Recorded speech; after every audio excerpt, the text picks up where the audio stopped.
Hello everyone. आज हम start करने वाले हैं sexual reproduction in flowering plants, जो कि 12th बोर्ड महाराष्ट्र बोर्ड में इस चैप्टर का नाम है reproduction in higher and lower plants. तो सबसे basic definition of reproduction, formation of life from pre existing life को रिप्रोडक्शन कहते हैं। रिप्रोडक्शन दो टाइप के होते हैं, सेक्सुअल और एसेक्सुअल। पहले एसेक्सुअल पे देखते हैं। एसेक्सुअल रिप्रोडक्शन होता है formation of life from pre existing life without formation of fusion of gamete. मतलब फॉर्मेशन गैमेट्स का फॉर्मेशन भी नहीं होता, उनका फ्यूजन भी नहीं होता इसमें एसेक्सुअल में। और यही डिफिनेशन पूरा कॉपी है, विदाउट की जगह खाली विथ लिख दिया है। ये देखिए, formation of life from pre existing life with formation and fusion of gametes.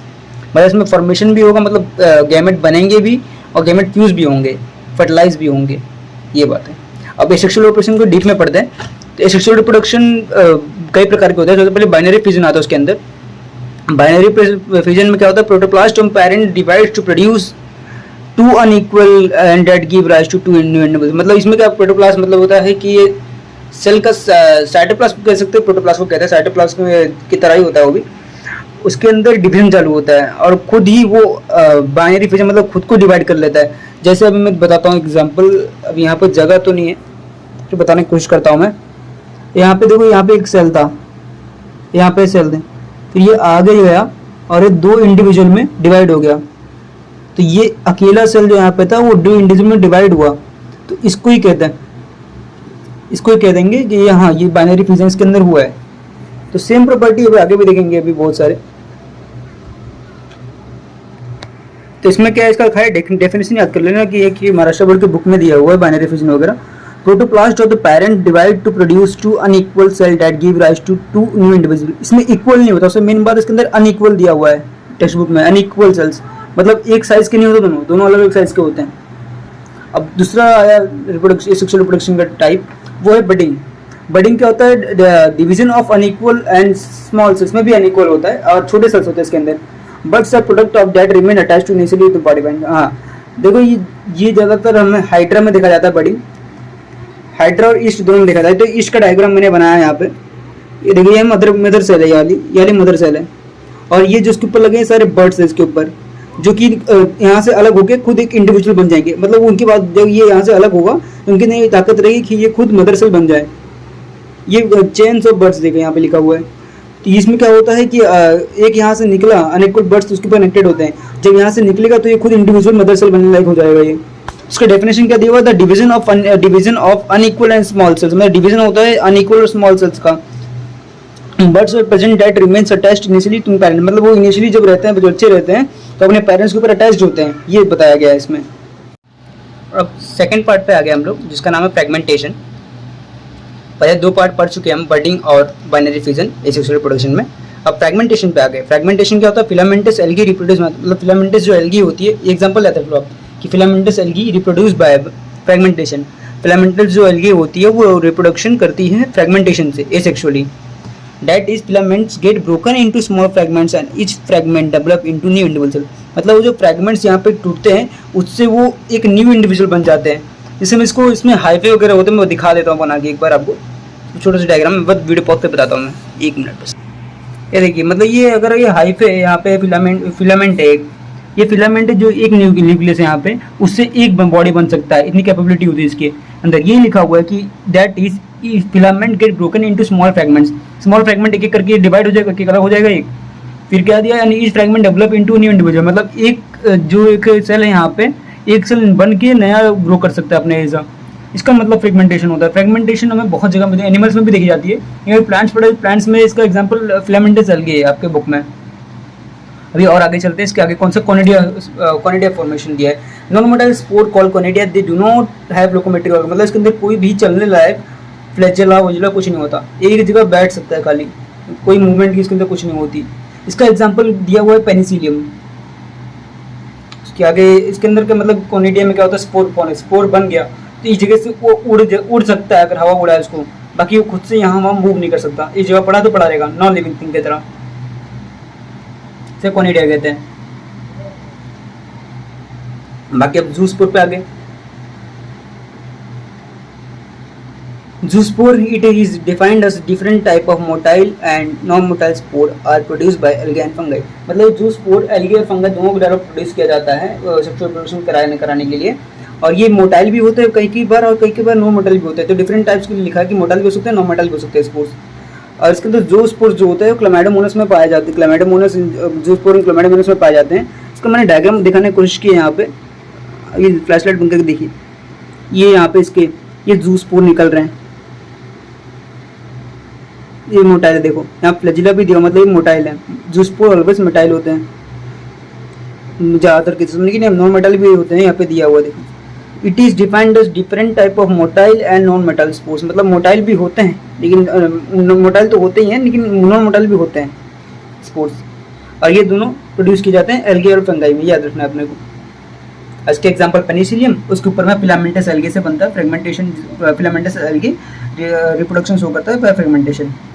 और कोनेडियम में हमें याद करना है पेनिसिलियम, और जूस्पोर फंगाई और एल्गे के से प्रोड्यूस होती है, और ये मोटाइल और नॉन मोटाइल दोनों हो सकता है, इतना याद रखना है बस। अब आगे चलते हैं, दूसरे साइड बना के लेके आता हूँ बस। अब आगे हम दूसरे सिस्टम पर, इसको कहते हैं vegetative propagation. Vegetative propagation in angiosperm it occurs vegetative organ like stem, root, leaf and help in reproduction system.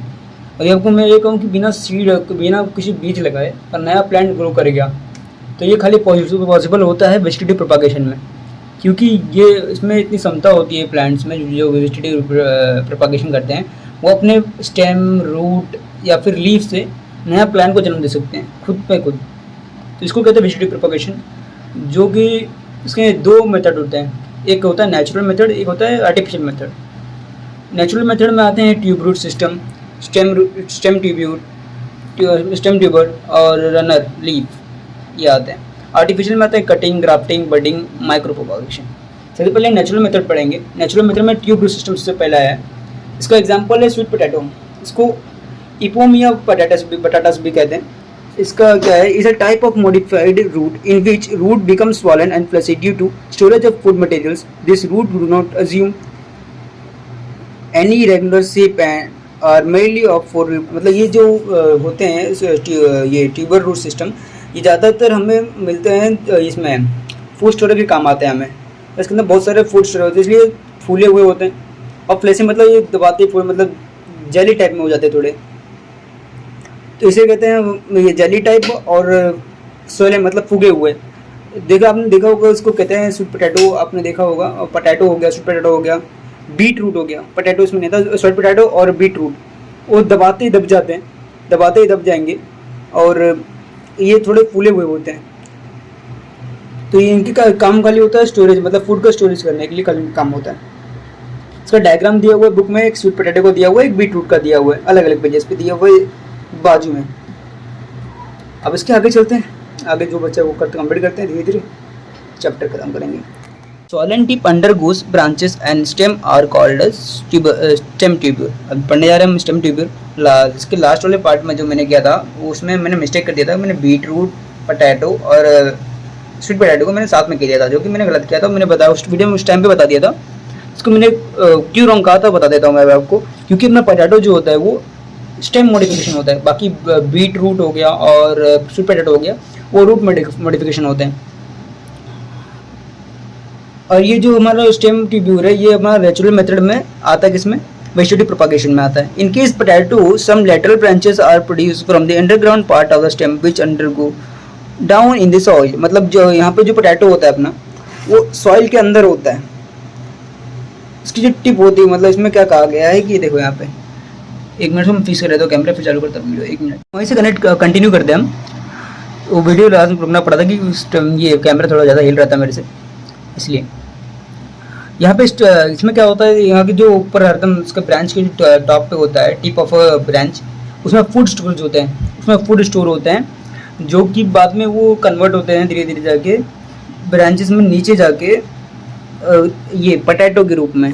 Potatoes पर जो आइज लगी हुई हैं यहाँ पे देख लो आप, ये आइज है, ये आइज होते हैं नोड्स होते हैं। आइज को हम लोग उसको कॉमन लैंग्वेज में आई बोलते हैं, ये होते हैं नोड्स।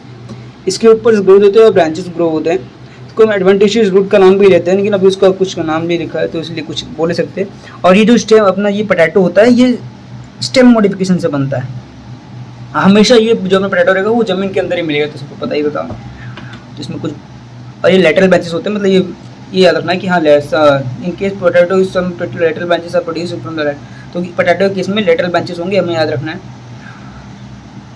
और ये सॉलेंट टिप होती है जो अंदर की ये लाइन ऊपर वाली सॉलेंट टिप अंडर को branches of stem are called tube, ये डेफिनेशन के रूप में आ सकती है एग्जाम में। बाकी और आगे चलते हैं, यहाँ पे ये पेज खत्म हो गया मेरा। अब लोग आगे रनर पे। रनर क्या होता है? एक पतला हॉरिजॉन्टल ब्रांच धरती के पैरेलल चलता रहता है, धरती के ऊपर चलता रहता है पैरेलल के में इसके नोड्स और शूट्स निकलते हैं और नोड से एक नया प्लांट बन जाता है, यही होता है रनर। रनर सिलेंडर, देखो इसको मैंने अपनी लाइन बता दिया, एक पतला हॉरिजॉन्टल ब्रांच धरती के ऊपर चलता है, इसके नोड्स और शूट्स निकलते हैं और नोड्स से नया प्लांट बन जाता है, ये होता है रनर। मैं आपने बता दिया। बाकी ये जो टेक्स्ट बुक के हिसाब से मैंने बनाया एक और definition, runner is slender and sub aerial branch which creeps horizontally on the soil. हाँ, हॉरिजॉन्टल तो चलेगा, वर्टिकल तो जाएगा तो उसको पैरेलल हो जाएगा, परपेंडिकुलर हो जाएगा धरती के। मैंने क्या कहा, उसके पैरेलल मतलब हॉरिजॉन्टल ही जा रहा है, horizontal on soil. It produce by plant like cynodon, इसको डूब ग्रास भी कहते हैं, oxalis for the vegetative population. इसका एक एग्जांपल याद करना है और उसकी डेफिनेशन ये ऊपर दी हुई है। इसमें देखो एक कैनाडन और डूब ग्रास, इसको याद करना है ऑक्सालिस, क्योंकि कैनाडन कभी भी पूछते हैं, कभी उसके कॉमन नेम दे देता है डूब ग्रास, इसका कॉमन नेम है कैनाडन का। और ये ऑक्सालिस एक और दिया एग्जांपल, ये एग्जांपल करना रनर में। बाकी अब चलते हैं लीफ पे। Leaf modification. In some plant, leaves are capable of developing new plants through vegetative propagation. Certain leaves possess its adventitious buds that grow into a new plantlets when detached from the plant. मतलब इसमें क्या होता है, इसमें भी कोई vegetative propagation, इसमें seed की फॉर्मेशन तो होती नहीं है। इसमें क्या होता है कि अभी प्लांट कोई भी एक लीफ है, लीफ के बाजू बाजू में पत्ते आ जाते हैं, बड्स छोटे छोटे ग्रो करते हैं। वो एक ड्रॉपलेट के फॉर्म में भी हो सकते हैं, ड्रॉपलेट के जैसे, मतलब इतने छोटे छोटे होते हैं। और वही जब पत्ता जमीन पे गिरता है तो उनके अंदर रूट्स भी होते हैं, प्लांट जो छोटे छोटे बर्ड्स होते हैं बाजू बाजू में पत्ते के, ऐसे पत्ते के बाजू बाजू जो बर्ड्स होते हैं उसके अंदर रूट्स भी होते हैं। जब पत्ता नीचे गिरता है पेड़ पे से, जब पेड़ पे से नीचे गिरेगा तो इसके जो बर्ड्स हैं, पत्ता तो मर जाएगा खुद, इसके जो बर्ड्स है इससे नया प्लांट्स खुद ग्रो करने लगेंगे, इंडिविजुअली ग्रो करेंगे। फिर ये इसका प्लांट्स का नाम है ब्रायोफाइलम, इसको याद रखना है ये। और ये एडवेंटिशियस बर्ड्स के फॉर्मेशन से नया प्लेटलेट्स बनता है, ये याद रखना है। और लीफ मॉडिफिकेशन है। बाकी और आगे चलते हैं, अभी हम अब शायद आएंगे हम आर्टिफिशियल पे, नेचुरल खत्म हो गया यहीं पे,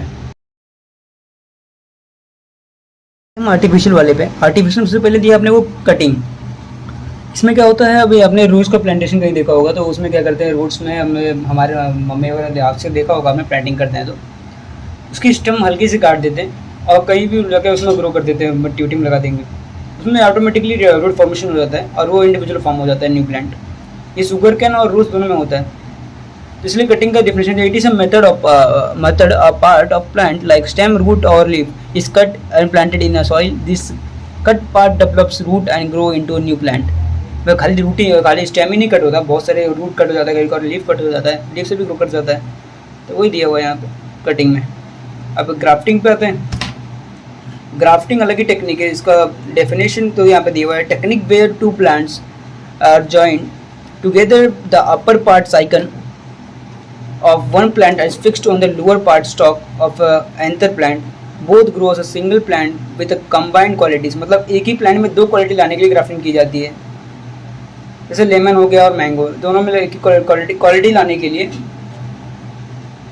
किया जाता है ये ग्राफ्टिंग। इसकी डेफिनेशन याद रखने लायक है, तो मैं छोटे में करने की कोशिश किया क्योंकि उसमें बुक में थोड़ी बड़ी दी हुई थी। A technique where two plants are joined together, the upper part scion and one is fixed on the lower part stalk and of enter plant, both grow as a single plant with combined qualities। मतलब दोनों के अंदर combined qualities लाने के लिए grafting की जाती है।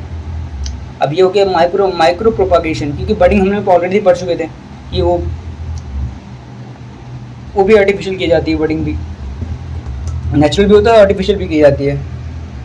अब आगे माइक्रो प्रोपागेशन है। इसे tissue culture technique produce many identical parts of A small part parent lab condition, मतलब लैब में किया जाती है।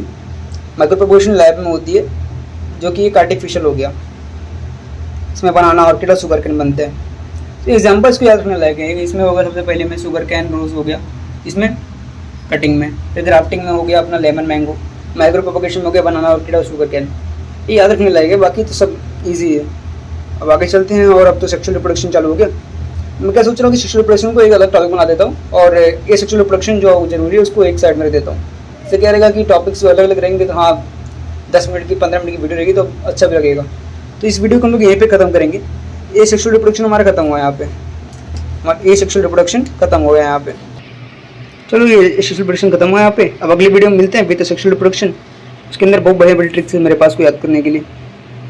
तो मिलते हैं नए वीडियो में, तब तक के लिए बाय, थैंक यू।